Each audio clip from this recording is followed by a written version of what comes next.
Hello friends, चलिए आज की क्लास शुरू करते हैं।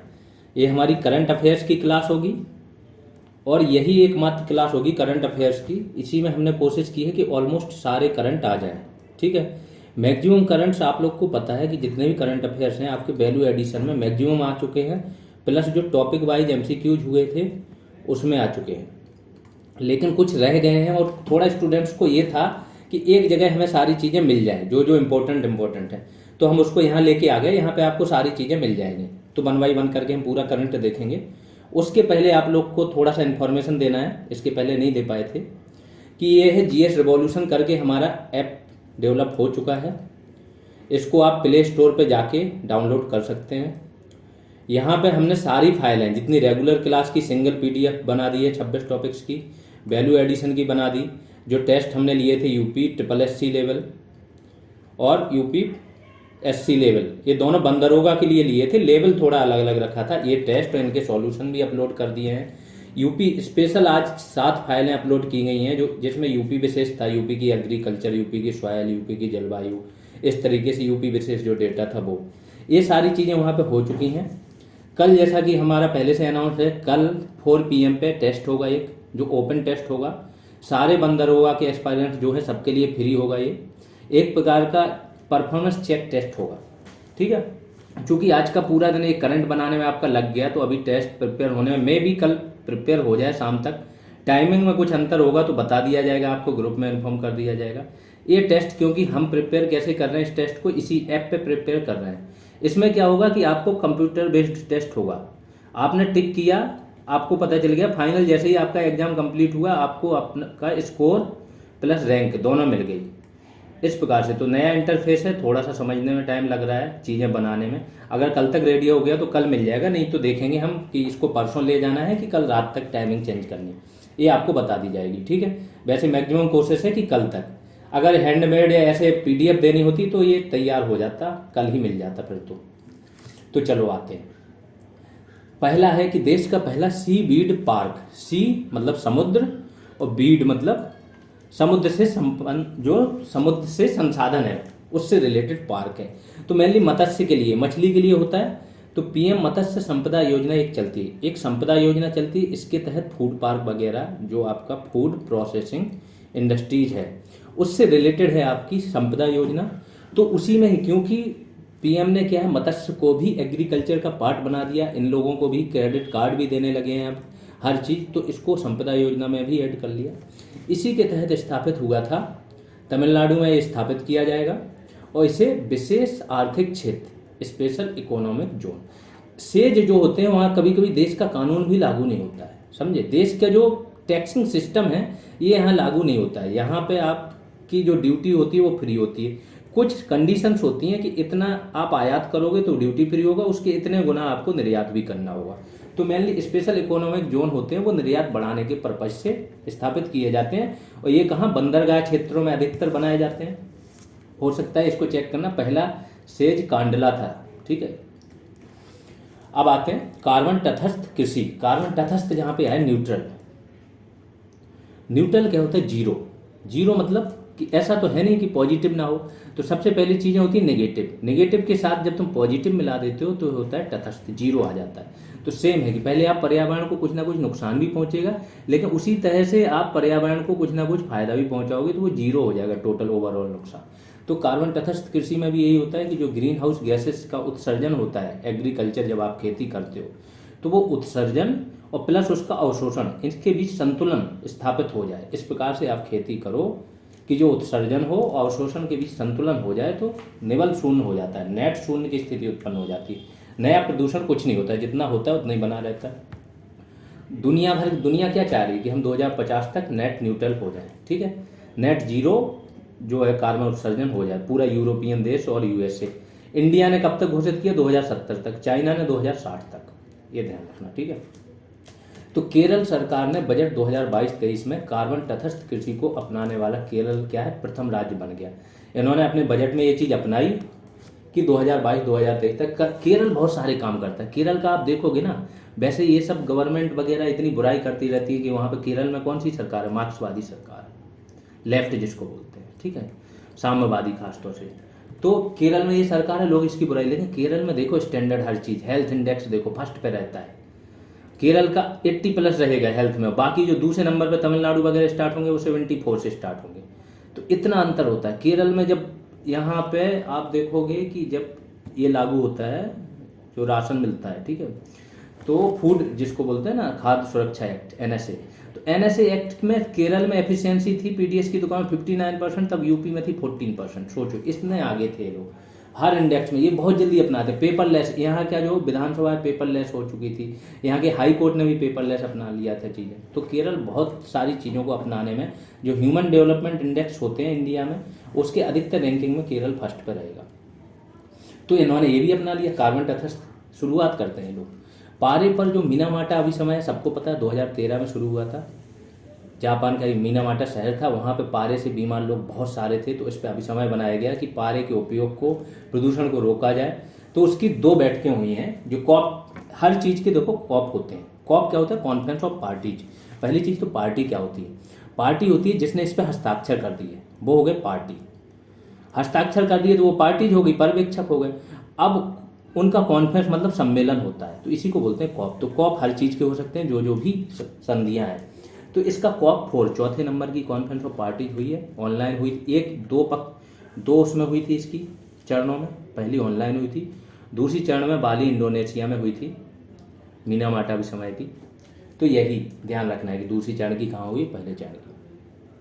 भारत की आर्कटिक नीति, भारत ने 2022 में एक आर्कटिक नीति घोषित की थी। इसी टाइम पे 2021 वाला मेंस भी हुआ था और इसमें क्वेश्चंस पूछ लिया गया था आर्कटिक नीति संबंधित। तो ये आपको बस ये पता रखना चाहिए कि भारत ने आर्कटिक नीति कब घोषित की, क्योंकि आर्कटिक थोड़ा सा आपका वो वाला क्षेत्र हो जाता है, इकोसिस्टम वाला रिलेवेंट क्षेत्र हो जाता है, ठीक है। दूसरी चीज़ ये है कि आर्कटिक जो परिषद है उसमें कितने देश शामिल थे, तो 8 देश हैं, ठीक है। नॉर्वे, स्वीडन, फिनलैंड, रूस, ये तो हैं ही 4। बाकी आपका कनाडा है, USA है, आइसलैंड है, तो ये सारे देश हैं। हाँ, तो ये मैंने ऐप का बता दिया ना, ऐप हमारा ये बन के आ गया है।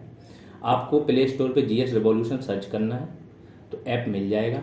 हर वीडियो की लिंक में भी आपको अब ऐप की लिंक मिल जाएगी।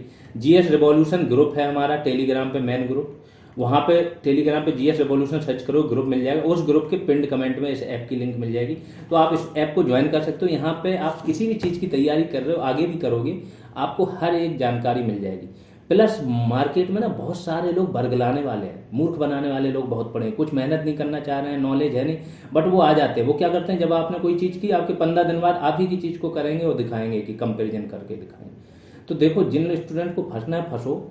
ये जब कोई नई चीज़ लेके आते हैं ना, फिर देखा करो चीज़ें कि क्या है। ये लोग सिर्फ और सिर्फ टाइम, मुझे चाहिए कि अभी तक हमारे पास वो स्टूडेंट आए हैं, 4 दिन पहले तक लोगों ने पेड ग्रुप ज्वाइन किया। उन लोगों ने ज्वाइन किया है जिन लोगों ने 1.5 2 महीने पहले से 2 या 3 जगह कोर्स ले रखे थे, 2 3 हज़ार के। अब उनको ये लगा कि ये बर्बाद कर दिया इन्होंने। तो पैसे की प्रॉब्लम नहीं थी, प्रॉब्लम उन लोगों को थी कि उनका टाइम खराब कर दिया। तो ऐसे लोगों के चक्कर में मत फंसो, मैं ये बोलूँगा। जो लोग टाइम खराब कर रहे हैं, बता नहीं रहे हैं, वहाँ पे बहुत सोच समझ के चीज़ें, डिसीजन लो अपने आप से पढ़ो, पहले आकलन करो, चीज़ों को समझो। कॉपी कैट चीज़ों में फंसोगे, खुद भी कॉपी कैट करके रह जाओगे, है ना। अब आते हैं, चलो अगला पे, अरावली जैव विविधता पार्क। अरावली पर्वत श्रेणी सबको पता होगी कहाँ से, गुरुग्राम से ही शुरू होती है, दिल्ली से, और ये जाती है आपकी राजस्थान तक। तो इसी के नाम पे अरावली जैव विविधता पार्क है। कहाँ? गुरुग्राम में। इसको क्या है, भारत का प्रथम, इसका नाम क्या है, अन्न प्रभावी क्षेत्र आधारित संरक्षण उपाय, OECM, other effective conservation measures, ये स्थल घोषित कर दिया गया। क्योंकि ये स्थल कौन घोषित करता है? IUCN, इसलिए ये इंपॉर्टेंट है। तो अरावली जैव विविधता पार्क जो गुरुग्राम में है, ठीक है। अगला आ जाते हैं, यूपी वन स्थिति रिपोर्ट। ये देखो, पूरी वन स्थिति रिपोर्ट मैंने सारे इंपॉर्टेंट फैक्ट्स यहाँ यूपी स्पेशल दे दिए, ठीक है। ISFR 2021 से लिया गया, तो लेटेस्ट है। यूपी में वनावरण कितना है? 14,817.89 किलोमीटर स्क्वायर, ये वनावरण है। 6.15% है। ये पिछली बार भी इतना ही था, उतना ही रह गया। 2019 की तुलना में 0.08% इसमें वृद्धि हुई है। 2019 की तुलना में कितनी वृद्धि हुई? 12 स्क्वायर किलोमीटर, ठीक है। इतनी वृद्धि हुई, तो 0.08%, निग्लिजिबल है, कोई ज़्यादा वृद्धि नहीं हुई, ठीक। यूपी में कुल वृक्षावरण, वनावरण अलग चीज होती है, वृक्षावरण अलग चीज होती है, ये ध्यान रखना। वनावरण में वो काउंट होता है जो 1 हेक्टेयर या उससे ज्यादा के क्षेत्र में वृक्ष और वृक्ष डेंसिटी जिसकी एक 10% या उससे ज्यादा की हो, ठीक है, तो ये वनावरण में आ जाता है। वृक्षावरण में 1 हेक्टेयर से कम क्षेत्र की भूमि पे हो, वो सारी कंडीशंस आ जाती। तो यूपी में वृक्षावरण कितना है? 7,421 स्क्वायर किलोमीटर, 3.08%, ठीक है। फिर यूपी में कुल वनावरण तथा वृक्षावरण कितना है? 22,238.89 स्क्वायर किलोमीटर, 9.23 हो गया। इसके पहले ये 9.20 था आई थिंक, है ना, जब 2021 के लिए मैंने करंट देखा था तब ये था। एक बार ये भी चेक कर लेना कि 0.08% वृद्धि ये वनावरण में हुई कि वृक्षावरण में। मेरे हिसाब से वृक्षावरण में होनी चाहिए, ठीक है। इसको एक बार देख लें क्योंकि ये सबसे लेटेस्ट उसमें डेटा था नहीं, तो इसलिए थोड़ा सा जहाँ पे मुझे शक होता है वो मैं बता देता हूँ आप लोग को। न्यूनतम वनावरण प्रतिशतता कहाँ कहाँ है, कौन से जिले हैं जिसमें न्यूनतम वनावरण प्रतिशतता है? तो सबसे पहले 0.3 है, 0.37 भदोही, दूसरे पे मैनपुरी 0.49% ही केवल वन है, और तीसरे पे देवरिया। सबसे कम वन प्रतिशत यहाँ पे है। सर्वाधिक कहाँ पे वन प्रतिशतता? सोनभद्र पहले पे 35.29, दूसरे पे चंदौली 21.78, तीसरे पे चित्रकूट 19.64। एक करंट है, देखो एक बार देख लोगे, मैक्सिमम चीज़ें आपने पढ़ी हुई, एक बार देख लोगे तो माइंड में बन जाएगा, और ज़्यादा हो जिसको प्रिंट निकलवाना है प्रिंट निकलवा के एक बार रिवाइज कर लेगा। क्षेत्रफल की दृष्टि से सर्वाधिक वनावरण वाले 3 जिले, तो अभी तो प्रतिशतता देख रहे थे, अब देखना है क्षेत्रफल। तो क्षेत्रफल की दृष्टि से सर्वाधिक वनावरण वाले शीर्ष 3 जिले कौन से हैं? सोनभद्र, खीरी, मिर्जापुर। अब आ जाते हैं ISFR India state of forest report 2021 की जो है, उसमें क्या है, कुछ पॉइंट है इंपॉर्टेंट उसमें हाईलाइट कि 17 राज्य या केंद्र शासित प्रदेश में दोनों शामिल हैं, ठीक है, पूर्ण राज्य या केंद्र शासित प्रदेश। तो टोटल ऐसे मिला के 17 हैं जिनके कुल क्षेत्रफल के 33% या उससे अधिक क्षेत्र पे क्या है, वनाच्छादन है। और 5 राज्य और यूनियन टेरिटरीज कौन कौन सी? लक्षद्वीप, मिजोरम, अंडमान निकोबार, अरुणाचल, मेघालय, ये वो हैं जिनमें 75% से अधिक पे क्या है, वनावरण है या वनाच्छादित है। देश में कुल मैंग्रोव क्षेत्रफल कितना हो गया? 4,992 किलोमीटर स्क्वायर, 0.15%। ये देश के कुल क्षेत्रफल का है। अब आ जाते हैं सर्वाधिक मैंग्रोव आच्छादित राज्य कौन सा है? पश्चिम बंगाल, सबको पता है, सुंदरवन का डेल्टा, सुंदरवन डेल्टा, गंगा ब्रह्मपुत्र का जो डेल्टा बनता है वहाँ पे, इसमें सुंदरी नामक वृक्ष होते हैं जो मैंग्रोव के वृक्ष होते हैं, ठीक है। इसकी लकड़ी का मैंने बताया था सर्वाधिक उपयोग नाव बनाने में होता है इसकी लकड़ी का, सुंदरी का। तो देश का 42.35% तो केवल मैंग्रोव क्षेत्र यहीं पे है। फिर दूसरे नंबर पर गुजरात है। 2019 की तुलना में मैंग्रोव आवरण में वृद्धि कितनी हुई? 17 स्क्वायर किलोमीटर, 0.34%। ये देश का डेटा बता रहा हूँ। भारत में सर्वाधिक वनावरण प्रतिशतता कहाँ कहाँ है? तो ये पूरे राज्य हैं, पूर्ण राज्य। वैसे यूटी में देखो तो सर्वाधिक कहाँ है? लक्षद्वीप, फिर अंडमान निकोबार। तो मिजोरम, अरुणाचल प्रदेश और मेघालय। मिजोरम में कितना? 84.53%, अरुणाचल में 79.33% और मेघालय में 76%। आगे आ जाते हैं। हाँ देखो, दुनिया का भी डेटा दे दिया आपको। लोग बाग थोड़ा सा परेशान हो रहे थे, दुनिया के क्षेत्र नहीं पता चल रहे थे उनको, तो दुनिया का डेटा देख लीजिए क्या है कि वैश्विक वन संसाधन जो 2020 की रिपोर्ट थी, रूस में सर्वाधिक वन संसाधन है। वैश्विक वन क्षेत्र का 20% तो अकेले रूस में है, और देश के जो रूस का भौगोलिक क्षेत्रफल है उसके 49.8% क्षेत्र पे क्या है? वन है। फिर दूसरे नंबर पर ब्राज़ील है। ब्राज़ील दुनिया का 12% वन क्षेत्र है, और ब्राज़ील का अगर टोटल उसके देश की प्रतिशतता में देखो तो ब्राज़ील रूस से आगे 59.4। अमेजोन के वन यहीं पे सर्वाधिक है, जो दुनिया का फेफड़ा बोला जाता है ना अमेजोन के वनों को, तो इन्हीं को ही बोला जाता है। और ये कहाँ पे है? आपके ब्राज़ील में। फिर कनाडा है तीसरे नंबर पे, वैश्विक में 9% योगदान देता है, और इसके देश के भौगोलिक क्षेत्र का कितना है? 38.7। इस तरीके से अमेरिका सबका आप लोग देख लीजिए, लिख लीजिएगा। चीन, और 10वें नंबर पे भारत है, ये इंपॉर्टेंट है। 10वें नंबर पे भारत है, और इसका कितना है? दुनिया में 2% योगदान देता है, और देश के कितने? 24.3, मतलब ये अप्रोक्स लिख लिया, 6.62 है, 24.62। तो ये टोटल हो गया। तो दुनिया का अगर देखो तो ये कितना है, 4,85,438 स्क्वायर किलोमीटर है, नहीं 1000 हेक्टेयर है, इसमें 1000 भी जोड़ो हेक्टेयर, इतने क्षेत्रफल पे क्या है वन है। अब आ जाते हैं आगे। ये करंट आपको पहले भी मिला होगा, ये थोड़ा सा पुराना करंट है। हाँ, काजू बेली आदिभूमि तमिलनाडु का 16वां पक्षी अभ्यारण्य घोषित हुआ है। अधिसूचना निकाल दी है। अधिसूचना किसके तहत निकाली, जो वन्यजीव संरक्षण अधिनियम 1972 है, इसकी धारा 18(1) के तहत तमिलनाडु गवर्नमेंट ने निकाली। ये भी तमिलनाडु में बहुत सारे काम हुए एनवायरमेंट से रिलेटेड, वो भी देखो। पुलिकट, जो तमिलनाडु, ये पुलिकट झील कहाँ है, आंध्र प्रदेश में, ठीक है। तो पुलिकट झील जो है आपकी, पुलिकट के बाद दक्षिण भारत की दूसरी सबसे बड़ी ये क्या है, खारे पानी की झील है, कौन सी, काजू बेली, इसलिए थोड़ा इंपॉर्टेंट हो जाता है। अब आ जाते हैं smoke tower. Smoke tower pollution से रिलेटेड है, सबको पता है, बन रहे थे। तो सबसे पहला जो क्रियाशील स्मोक टावर है वो दिल्ली के आनंद विहार में बना था और इसका उद्घाटन हुआ था। दूसरा अगर देखोगे तो कनॉट पैलेस पे भी एक बना था।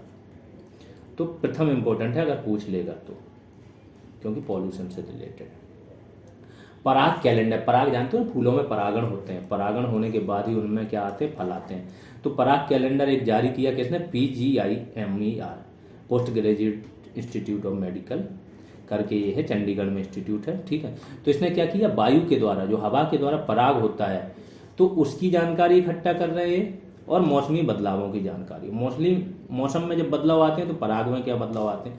तो पराग कैलेंडर जारी करने वाला कौन सा इंस्टीट्यूट है ये पता रहना चाहिए, चंडीगढ़। फिर प्रथम डुगोंग संरक्षण रिजर्व, ये भी इंपॉर्टेंट करंट है आपका।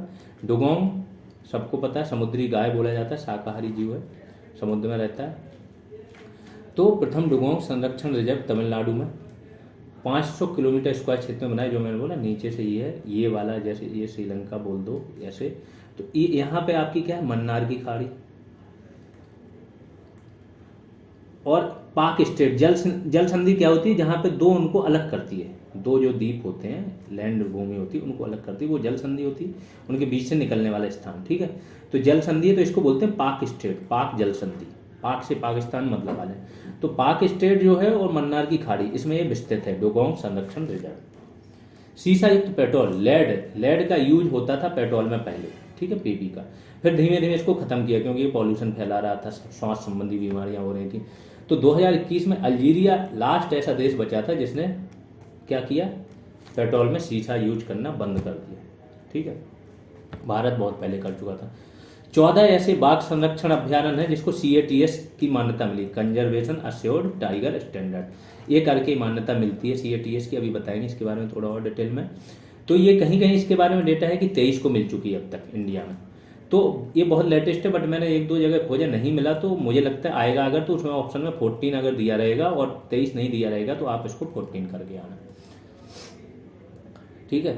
तो कौन कौन से हैं बाघ अभ्यारण्य, मानस, काजीरंगा, ओरंग असम के हैं, सतपुड़ा, कान्हा, पन्ना 3 MP के हैं, पैंच महाराष्ट्र का है, वाल्मीकि एकमात्र है बिहार में नेशनल पार्क, तो बिहार का है, दुधवा एकमात्र नेशनल पार्क UP का, ये भी शामिल है, सुंदरवन पश्चिम बंगाल का है, परम्बिकुलम केरल का है, और मुदुमलाई अन्नामलाई तमिलनाडु का है, बांदीपुर कर्नाटक का। इन सबको मिली क्या है, CATS की मान्यता। इन 14 बाघ अभ्यारण्यों से पूर्व भारत के 3 स्थल, ये स्थल है, ये बाघ अभ्यारण्य नहीं है, ये ध्यान रखना, को भी CATS की मान्यता मिल चुकी है। कौन कौन से, लैंसडाउन वन प्रभाग उत्तराखंड, रामनगर वन प्रभाग उत्तराखंड, और 24 परगना दक्षिण वन प्रभाग पश्चिम बंगाल। 24 परगना, इसकी जमींदारी किसने दी थी, मीर कासिम ने अंग्रेजों को दे दी थी। जब मीर जाफर को हटा के मीर कासिम को बनाया गया था बंगाल का सूबेदार, तो उसने 24 परगना क्षेत्र की जमींदारी अंग्रेजों को दे दी थी, तब से ये क्षेत्र फेमस है, ठीक है। उल्लेखनीय है कि नेपाल के चितवन राष्ट्रीय उद्यान एवं सिखोते अलिन राष्ट्रीय उद्यान रूस को भी CATS की मान्यता प्राप्त है।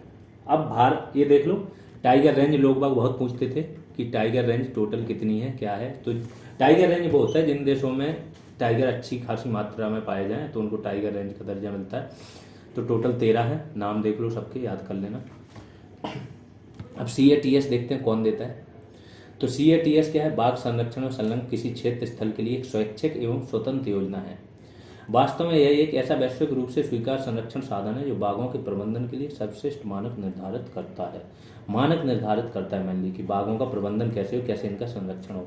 WWF जो है world wide fund for nature के बाघ एवं संरक्षण क्षेत्र विशेषज्ञों द्वारा इसे विकसित, तो WWF इसको CATS को विकसित करता है और यह योजना 13 टाइगर रेंज देशों में चल रही होती है। ठीक है, तो CATS को आधिकारिक रूप से 2013 में लॉन्च किया गया और 7 स्तंभ 7, इन सब की जरूरत नहीं है, इनको छोड़ो, इतना डिटेल में नहीं जाता। TX2 वगैरह ये पता ही है कौन कौन शामिल है। तो 13 में 7 टाइगर रेंज देश जो हैं बांग्लादेश, भूटान, चीन, भारत, मलेशिया, नेपाल और रूस द्वारा CATS योजना को कार्यान्वित किया जा रहा है। तो अब आते हैं 2022-23 का अन्य महत्वपूर्ण करंट देख लेते हैं। राष्ट्रीय ग्रीन हाइड्रोजन मिशन, सबको पता है ये मिशन चल रहा है। अब ये क्यों इंपॉर्टेंट है, क्योंकि जलवायु परिवर्तन का शमन करने में इसका बहुत बड़ा योगदान होगा। ग्रीन हाइड्रोजन जो होती है तो वो क्या करती है, पॉल्यूशन नहीं छोड़ती कुछ भी। अगर इससे कोई चीज़ चल रही तो लास्ट में फाइनल प्रोडक्ट इसका H2O जल वाष्प बनती है और निकल जाती है। तो ये बहुत इंपॉर्टेंट है भविष्य के ईंधन के लिए। तो 4 जनवरी 2023 को ये मिशन शुरू किया गया। बजट में 19,000, बजट नहीं, एक अनुमानित इसका व्यय की बात हुई है कि 19,744 करोड़ खर्च होंगे। तो जब इतना पैसा खर्च कर रहे हैं तो ये योजना इंपॉर्टेंट हो जाती है। इसमें क्या करना है इनको कि 2030 तक इन्होंने लगाया कि 5 मिलियन मीट्रिक टन हरित हाइड्रोजन क्षमता हमको विकसित करनी है। इसके बहुत सारे वो होते हैं। तो हरित हाइड्रोजन होता है जो ग्रीन उससे साधनों से हाइड्रोजन, क्योंकि हाइड्रोजन बनाने में भी क्या आपकी बिजली या ऊर्जा लगती है, एनर्जी। तो उस एनर्जी को जब आप बनाते हो तो वो सोलर या रिन्यूएबल जो सोर्स हैं उससे ऊर्जा ली जाए और उस ऊर्जा का उपयोग इस हाइड्रोजन को बनाने में किया जाए, तो तब होता है हरित हाइड्रोजन। इसी प्रकार से अलग अलग रेड हाइड्रोजन भी होता है, ऑरेंज भी होता है, ग्रीन भी होता है, ब्लू भी होता है। तो इस प्रकार से हाइड्रोजन के भी अलग अलग रूप हैं। जलवायु परिवर्तन मिशन, स्वयं का मिशन शुरू करने वाला प्रथम राज्य कौन सा है, तमिलनाडु। तमिलनाडु जिसने स्वयं का जलवायु परिवर्तन मिशन शुरू किया। तो ये साउथ के राज्य बड़े, जैसे यूरोपियन देश नहीं रहते हैं अवेयर, वैसे इंडिया में साउथ के राज्य रहते हैं। भारत का सबसे बड़ा तरल अपशिष्ट उपचार संयंत्र, तरल अपशिष्ट है ना, उपचार संयंत्र कहाँ, तिरुपति नगर निगम द्वारा ये शुरू किया गया। अब तिरुपति का नाम आ गया तो तिरुपति बालाजी सबको पता है। तो आंध्र प्रदेश में है ये। और कौन सी तकनीक अपनाई गई, फाइट्रोरिड तकनीक। इस तकनीक को कौन, CSIR, council for science and industrial research, CSIR और 1-2 और हैं, उनने मिलकर इसको ईजाद किया। नमामि गंगे पहल को संयुक्त राष्ट्र द्वारा मान्यता दी गई। ये बहुत इंपॉर्टेंट चीज़ है ना। मोदी गवर्नमेंट जब आई थी तो मोदी जी सबसे पहले बनारस गए थे, वो बोल रहे थे कि गंगा मैया ने बुलाया है ना। शायद जब PM कैंडिडेट बने थे तभी चले गए थे। तो इसके बाद इन्होंने लॉन्च की थी नमामि गंगे पहल और बहुत सारा काम हो चुका है, गंगा भी साफ भी दिखने लगी। तो इसी पहल को क्या संयुक्त राष्ट्र की मान्यता मिली है। हिमालयी याक, याक क्या होता है, एक प्रकार का पशु होता है, जैसे भैंस होते हैं, बाइसन होता है एक जानवर, उसी की तरह अन्य जानवर इसमें याक एक प्रकार का क्या समूह है, पशु समूह, तो उसी में शामिल होते हैं। ये कहाँ पाए जाते हैं, अधिक ऊंचाई पर। तो इसको हुआ क्या है पहले तो ये जान लो, खाद्य पशु का दर्जा दिया गया हिमालयी याक को। अधिक ऊंचाई पर पाया जाता है। इसमें बाइसन, भैंस तथा अन्य मवेशी शामिल हैं। हिमालय, तिब्बत, मंगोलिया में ये पाए जाते हैं। FSSAI द्वारा इसको क्या है, मान्यता प्राप्त है। फिर PM जन उर्वरक परियोजना, उर्वरक की बात आ गई, कृषि से रिलेटेड हो सकता है। तो एक प्रधानमंत्री ने एक जन उर्वरक परियोजना शुरू की है। एक राष्ट्र एक उर्वरक, हर जगह यही हो रहा है। थोड़ा लोग बोलते हैं सेंट्रलाइजेशन हो रहा है। एक देश एक मार्केट कर दिया GST से, तो हर चीज़ एक ही हो रहा है। एक देश एक राशन कार्ड हो गया। तो इसीलिए थोड़े से राज्य ज़्यादा सशंकित भी हैं। तो कि ये जो संघात्मक ढांचा है इसको मोदी सरकार एकदम एकात्मक न बना दे। तो इसमें क्या हो रहा है कि एक ही ब्रांड, अब जितने भी आपके खाद्य उर्वरक हैं उसको एक ही ब्रांड के तहत बेचा जाएगा और ब्रांड का नाम होगा भारत। ये इंपॉर्टेंट है, एक ही लोगो होगा इसका। मोढेरा सबको पता है, मोढेरा में क्या है, सूर्य मंदिर है। कोणार्क में सबको पता है, ऐसी मोढेरा है गुजरात का, वहाँ पे सूर्य मंदिर है। महसाणा जिला है, अहमदाबाद से 60-70 किलोमीटर दूर। तो यहाँ पे क्या है, मोढेरा का सूर्य मंदिर है। तो ये जो गाँव है इसको पहला 24/7 सौर ऊर्जा संचालित गाँव घोषित किया है PM मोदी ने। तो ये इंपॉर्टेंट हो सकता है, याद रखो। सूर्य मंदिर है। भीम प्रथम ने इसको बनवाया था। भीम प्रथम के बारे में थोड़ा और बनाया तो बताएं। चालुक्य वंशी शासक थे इन्होंने, जब जो महमूद गजनवी जब इसने आक्रमण किया था तो भीम प्रथम ही शासक थे, सोमनाथ मंदिर पर लूट के ले गया था, है ना। तो ये उनका हुआ। फिर ब्लू ड्यूक ये पुराना करंट है, इस बार भी दिया था। ब्लू ड्यूक जो है सिक्किम की राज्य तितली घोषित हुई है।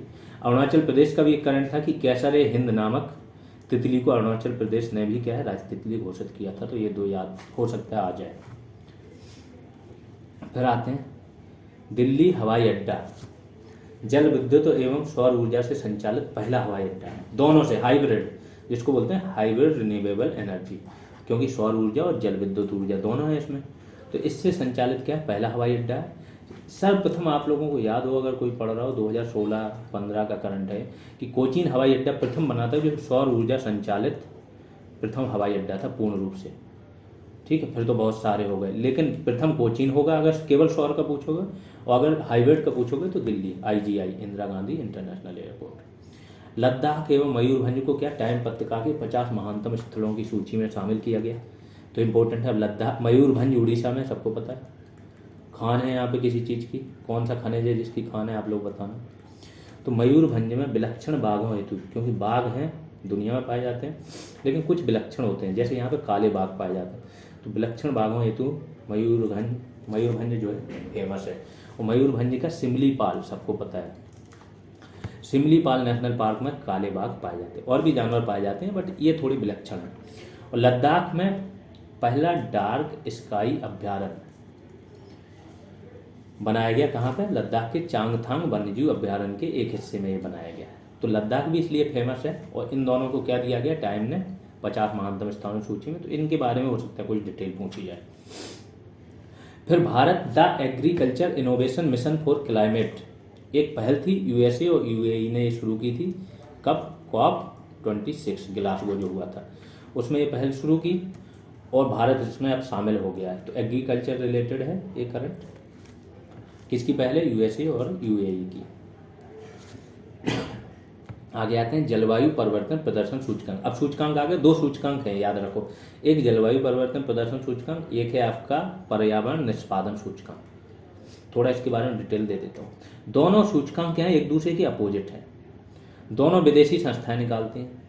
लेकिन एक में पर्यावरण निष्पादन सूचकांक में तो इन्होंने इस बार हद कर दी। 2020 में उसमें रैंक थी इंडिया की 180 में 168, और 2023 में 22 का है जो सूचकांक, उसमें इंडिया की रैंक इन्होंने कर दी 180, आखिरी रैंक। तो ये थोड़ा बायास्ड लगता है। एक बोलते हैं दुश्मनी, जो इंडिया से बिल्कुल नज़रों में वो करके रखा है कि इनको तो कुछ ना कुछ नीचा दिखाना है, ये वो वाला मुझे लगता है। क्योंकि इंडिया पर्यावरण से संबंधित इतने सारे काम कर रहा है, जो विकसित देश भी अपने INDC इस तरह से घोषित नहीं कर रहा जो इंडिया कर रहा है, फिर सबसे लास्ट रैंक देना ये तो फिर बेवकूफ़ी है।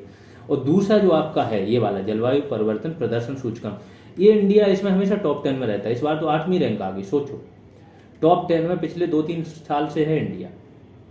तो वही इस पे बात करते हैं दोनों सूचकांकों पे। जलवायु परिवर्तन प्रदर्शन सूचकांक 2023 है। German watch, climate action network can और न्यू क्लाइमेट इंस्टीट्यूट द्वारा, इन तीनों द्वारा इसका प्रकाशन होता है सम्मिलित रूप से। 2005 से लगातार प्रकाशित हो रहा है, सन लिख लो। शीर्ष 3 स्थान इसमें खाली होते हैं। क्यों, इन्होंने बोला है कि जो पेरिस में सम्मेलन हुआ था, तो पेरिस सम्मेलन में एग्रीमेंट में जो जो इन्होंने लक्ष्य घोषित किए थे, अगर कोई उन लक्ष्य को पूर्ण प्राप्ति की ओर बढ़ रहा हो तब तो उनको फर्स्ट रैंक पे रखो। पूर्ण प्राप्ति की ओर बढ़ने का मतलब है कि दुनिया का टेम्परेचर इस सदी के अंत तक 1.5 डिग्री सेल्सियस तक स्थिर रह जाए, ऐसी कार्रवाई अगर आप कर रहे हो। तो ऐसे कोई देश इनको मिले नहीं, तो इन्होंने 3 जो स्थान है, शीर्ष 3 स्थान इनको खाली रखा है।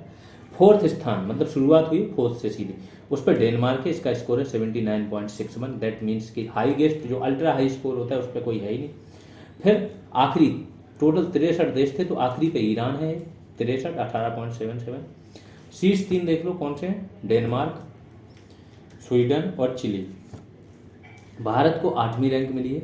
वही बोले ना, ये लोग भारत का सही आकलन कर रहे हैं। और 2022 में 10 थी, 2021 में भी इसकी 10वीं रैंक थी। एक बार तो अमेरिका को इन्होंने 62 लास्ट दे दिया था, अमेरिका को, शायद 2021 वाला होगा, देखना आप लोग। तो ये लोग बड़े उससे, क्योंकि अमेरिका और सऊदी अरब क्या है, जब ट्रंप का शासनकाल था खासतौर से बहुत सारी चीज़ें पीछे हट रहे थे पेरिस डील से, तो इन्होंने बिल्कुल क्लियर कट बोल दिया था। अब आ जाते हैं पर्यावरण प्रदर्शन सूचकांक 2022। अब ये आ गए दुश्मन लोग। ये द्विवार्षिक रिपोर्ट होती है, कौन करता है? देखो वही एल यूनिवर्सिटी है, किसी ने अगर ये डायलॉग सुना हो, एल यूनिवर्सिटी है ना, ये अपनी एक मंत्री हैं, महिला मंत्री केंद्र में, उन्होंने भी कुछ बोला था कि वो एल से उनके पास कोई डिग्री है, लोग पीछे पड़ गए थे पत्रकार वगैरह। तो ये वही एल यूनिवर्सिटी है। तो L centre for environmental law and policy, ये उसका एक सेंटर है एल यूनिवर्सिटी का। दूसरा एक कोलंबिया यूनिवर्सिटी का भी एक सेंटर है। ये दोनों सेंटर मिलकर संयुक्त रूप से ये निकालते हैं। शीर्ष 3 जो हैं डेनमार्क, यूके और फिनलैंड है जो शीर्ष प्रदर्शन कर रहे हैं। और अंतिम 3 में देखो भारत सबसे अंतिम पे रख दिया इन्होंने। शर्म भी नहीं आ रही इन लोगों को, इंडिया इतना सारा काम कर रहा है, एक विकासशील देश होने के नाते भी इतना सारी कॉस्ट बढ़ जाती है हर चीज़ की। 500 गीगावाट के इन्होंने बना दिया रिन्यूएबल एनर्जी का, और बहुत सारी चीज़ें, लेकिन सबसे आखिरी पे रख रहे हैं लोग। एनवायरनमेंट परफॉर्मेंस इंडेक्स जो है 2020 में भारत कितना 168वें नंबर पे था। ये दोनों डिटेल में करा दी, यही एनवायरनमेंट से रिलेटेड थे। फिर यूनाइटेड नेशंस का जैव विविधता सम्मेलन COP15 जो हुआ है, कॉन्फ्रेंस ऑन बायोडाइवर्सिटी, CBD की बात हो रही है। तो इसके दूसरे चरण का आयोजन कहाँ? मॉन्ट्रियल कनाडा में हुआ। पहला चरण कहाँ? चीन की मेजबानी में वर्चुअली हुआ था। ठीक है, सचिवालय इसका मॉन्ट्रियल है, कनाडा में ही। 196 देश इसके पक्षकार हैं, जिनमें से 168 देशों ने इस पर क्या हस्ताक्षर कर दिए। भारत मई 1994 में इसका पक्षकार बना। देश में पहली बार किसी कृषि विश्वविद्यालय, कोई ऐसा कृषि विश्वविद्यालय, सबको पता है कानपुर कृषि विश्वविद्यालय, शायद उसका नाम अगर मैं सही हूँ तो चंद्रशेखर आजाद कृषि विश्वविद्यालय है उसका नाम। तो ये इसको पहली बार NAAC नैक जो होता है, ये क्या करता है? ग्रेडिंग देता है, रैंकिंग देता है। उसने रैंकिंग प्रदान की है, देश का पहला किसी विश्वविद्यालय है जिसको ये रैंकिंग दी है। आगे आते हैं नीलगिरी तहर परियोजना। नीलगिरी तहर मैंने बताया था, नीलगिरी क्या है? नीलगिरी की जो पहाड़ियाँ, पश्चिमी घाट, इसकी स्थानिक प्रजाति है। तमिलनाडु का ये राज्य पशु है। तो इसी के लिए एक परियोजना तमिलनाडु ने ही शुरू की, ये भी अपनी प्रकार की पहली परियोजना है। तो बस यही है कि ये परियोजना किस राज्य ने शुरू की, यही आएगा। और कब शुरू की? 2022 में। महेंद्रगिरी पहाड़ी, ये महेंद्रगिरी पहाड़ी कहाँ पे है आपकी? जैव विविधता विरासत स्थल इसको घोषित किया किसने? उड़ीसा ने, है ना। इसके पहले तमिलनाडु ने, ये उड़ीसा का कौन सा है? दूसरा जैव विविधता विरासत स्थल है महेंद्रगिरी। एक महेंद्रगिरी पहाड़ी, अगर मैं सही हूँ तो तमिलनाडु में भी है। ठीक है, तो इस पहाड़ी को जैव विविधता विरासत स्थल किसने? उड़ीसा ने घोषित किया। और इस यहाँ का दूसरा होगा। इसके जस्ट पहले तमिलनाडु ने अल्टापट्टी को तमिलनाडु का पहला जैव विविधता विरासत स्थल घोषित किया था। अब इस स्थलों के बारे में इंडिया में टोटल 36 हैं, ये ध्यान रखो। यूपी में 1 है। तो वर्तमान में भारत में कुल 36 जैव विविधता विरासत स्थल है। प्रथम स्थल कौन सा बना था देश का? वो था नल्लूर टेमेरिंड ग्रोव। कहाँ है? कर्नाटक में। फिर महाराष्ट्र त्रिपुरा में सर्वाधिक है, 5-5। यूपी में 1 स्थल है। अब आ जाते हैं ब्लू फ्लैग प्रमाण पत्र। ब्लू फ्लैग क्या होता है? इसको बड़ा सस्टेनेबिलिटी के आधार पर, सस्टेनेबिलिटी, क्लीन है, इस सब के आधार पर दिया जाता है, जिससे दुनिया भर में क्या होते हैं, जो पर्यटक होते हैं इन तटों की ओर ज़्यादा आकर्षित होते हैं। फी फाउंडेशन फॉर एनवायरमेंट एजुकेशन, ये इसको देती है। तो हाल में 2 तटों को मिला है, दोनों कहाँ के हैं आपके? लक्षद्वीप के। मिनिकॉय भी लक्षद्वीप का है और ये भी लक्षद्वीप। तो थुंडी तट और कदमत तट, इन दोनों को मिला के अब टोटल 12 हो चुके हैं। बस ये ध्यान रखना, टोटल संख्या याद रखनी। हाल में मिले तो वो कहाँ के हैं, क्या, कौन देता है? फी। देश का 53वां बाघ अभ्यारण्य, इस करंट को मैं बार बार इसलिए लेके आ रहा हूँ, लोग अभी तक कंफ्यूज हैं कि 54 होगा, 55 हो चुके। जिसको अगर आप सोच रहे हो कि आपका 53, अमनगढ़ एक उसमें दिया है एक्स्ट्रा। अमनगढ़ आपका पार्ट है जिम कॉर्बेट का, जिम कॉर्बेट का बफर एरिया। तो अमनगढ़ खुद में कोई अभ्यारण्य नहीं अलग से, ठीक है, पहली चीज़। दूसरी चीज़, लोग उसको रामगढ़ विस्तारी या किसको ले रहे हैं, ठीक है, तो वो चीज़ नहीं है। 53rd आपका कौन सा है? रानीपुर। दूसरी चीज़ कि यूपी में अब टोटल कितने हो गए? वैसे गिनने को तो 4 हो गए, क्योंकि यूपी का क्षेत्र है वो एन कॉर्बेट का है, लेकिन यूपी में आ रहा है तो यूपी का भी गिना जाएगा। लेकिन अगर देखो तो मैन दुधवा, पीलीभीत तो रानीपुर है, और ये उसका कॉर्बेट का बफर है। तो जैसे ऑप्शन है उस हिसाब से आप लोग इस चीज़ को हैंडल कर सकते हो। भारत का पहला सिलेंडर लोरिस अभ्यारण्य, सिलेंडर लोरिस एक प्रकार का आपका जानवर होता है, ठीक है। तो ये कहाँ पे बना है इससे रिलेटेड अभ्यारण्य? तमिलनाडु में। इसने अधिसूचना जारी कर दी, IUCN की लिस्ट में ये इंडेंजर्ड है, सिलेंडर लोरिस। तराई हाथी अभ्यारण्य, इसके बारे में सबको पता होगा, यूपी में बना है। देश का 33वां है, 33rd, यूपी का दूसरा है। 3072 किलोमीटर स्क्वायर में ये फैला हुआ है। कौन कौन से? लखीमपुर खीरी, बहराइच, पीलीभीत और शाहजहाँपुर, 4 जिलों में ये फैला है। और यूपी हाथी रिजर्व नाम से यूपी का पहला हाथी रिजर्व था। भारत में टोटल इस टाइम पे 75 रामसर स्थल हो चुके हैं। तमिलनाडु में सर्वाधिक 14 है। सबसे पहले यूपी में सर्वाधिक हो गए थे, लेकिन यूपी को सरपास कर लिया तमिलनाडु। यूपी दूसरे नंबर पे 10 है।